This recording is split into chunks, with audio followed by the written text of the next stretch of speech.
Happy Pi Day!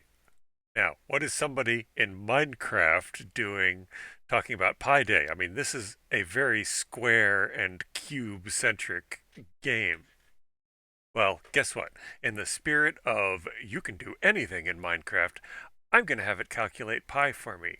And oh boy, I've got to tell you, it's been a journey. Buckle up. Now, I'm not the first one to try this. There was Nico the Pro who used commands to draw a circle of a given radius and then just count the blocks. It's a pretty straightforward way of doing it. There's also been Monte Carlo simulations. They were done by Dr. Wesselcouch. He did it with slimes, and Tay Kui did it with chickens that lay eggs. It's a pretty elegant solution, but they're still limited by the fact that you're building your circles out of blocks. It's basically a pixel-based circle, and your accuracy is going to be limited by the resolution of that circle. Well, there is another way to calculate pi, and it involves something called Buffon's needle. If you randomly drop needles, or in this case matchsticks, on a plane with a bunch of parallel lines, you can calculate pi from the fraction of needles that touch a line. The equation is actually pretty simple. L is the length of the needles, D is the spacing of the lines, P is the fraction of needles that touch a line. Now you see how that equation says ideal? We're going to run into some complications. While I was preparing this intro, I found out that Dr. Wesselcouch already did something like this using tridents. It's a great design, but there's one major drawback. You have to count the It's a great design, but there's one major drawback. You have to count the tridents yourself. I am lazy, so I figured I would spend, I don't know, probably 12 to 24 hours total programming and making this thing that will do the counting for me. Lazy person kind of work.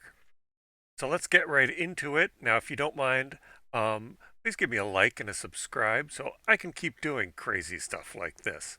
My plan was to use a mob to move around and be my needle, but vanilla mobs always have square hitboxes. So that's the first problem. I thought, no problem, I'll make a mod and stretch them to make a long hitbox. Well, guess what? You can't do that in Minecraft.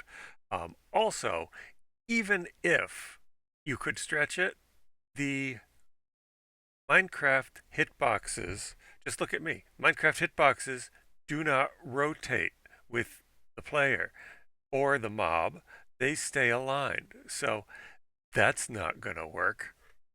So for my needles, I decided to use this little guy. He's just an ordinary everyday slime who has gone head to head with a truck. Let's just say he is narrow, or perhaps I should say shallow. Very shallow guy. Now to get over the hitbox problem, you can see right here, he actually spawns a whole bunch of hitboxes in a row to provide that needle-like behavior. So his own hitbox is this really narrow thing, and then these are all of his little daughter hitboxes, I guess, that appear whenever he lands. And that's going to provide the contact. And the detection lines are up here. Here's our test subject. We have our field, black, white, tripwire lines running every 2 blocks. So he's 2 blocks wide.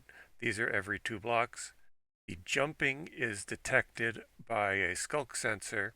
I have it set up, so right now he's not being detected. So he's not actually being counted right now because he's out of range. I set that up deliberately so that I wouldn't get any wall effects when he's up against a wall. So it's not being counted when he's all the way out here. The idea here is, let's go down and look at the logic. Is we've got our jumps being detected.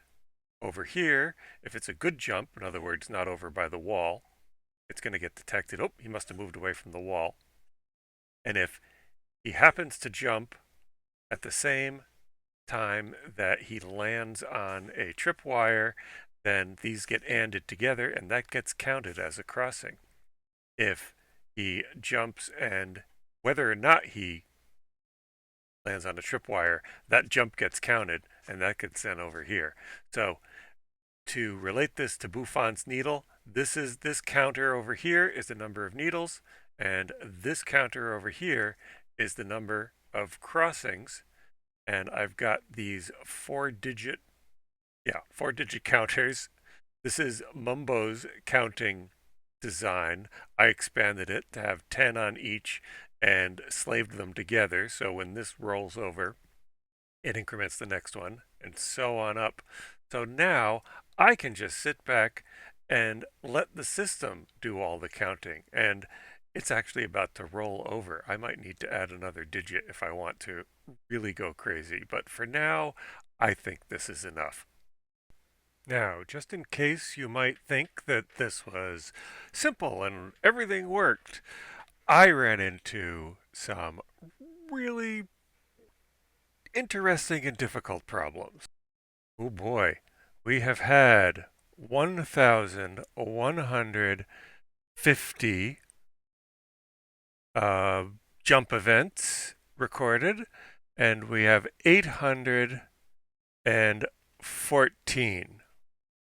Ooh. Hmm. Hmm. What are you doing, little guy? You just keep jumping. We'll see. We'll see. Okay, it's time to face the fact that this is not a nice narrow line segment needle. This is actually a series of zero point 0.1 block squares. So the way it functions is it acts like it's a needle, but there is a offset of half of the block width, so 0.05. So we need to update the equation to match that. The next even bigger issue was the way I originally designed this field. I used carpet as spawn proofing, and carpet, what I didn't know, suppresses the skulk sensor. So there is a stripe down the middle of every one of these lanes that isn't going to detect when the slime lands there.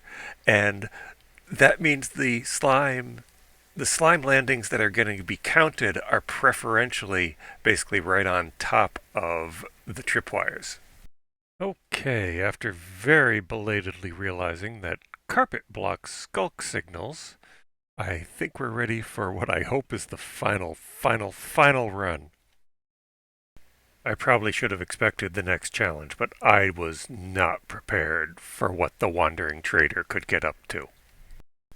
The nutcase managed to drop both of his leads into the hopper system, creating 3 numbers in the ones digit, which of course means it's going to roll over into tens 3 times as often and totally spoil the data. Okay, here's a little Minecraft factoid that I didn't know. Apparently, tripwires are not narrow lines. They actually take up the entire block. You don't have to get your hitbox anywhere near them. You just have to be on the block that they're on. So I don't have nice narrow lines for my Buffon needles. I have great big wide roadways for them to land on. So, but it's okay. It's okay. We can modify the equation. All we have to do is account for the fact that W is no longer 0.05, it's actually 0.55. And I think this is the last adjustment we need to make.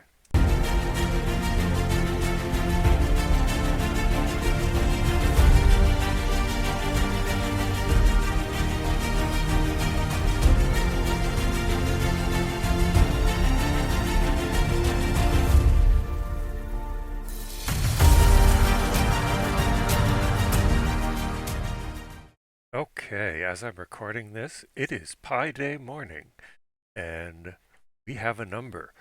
Our number is 3.130. That gives us an error of 0.37%. I am really happy with that. I'm wondering if I can do better if I add a few more digits and let this run for quite a while. But for now, I think that'll do. Happy Pi Day, everybody. And don't forget to like and subscribe.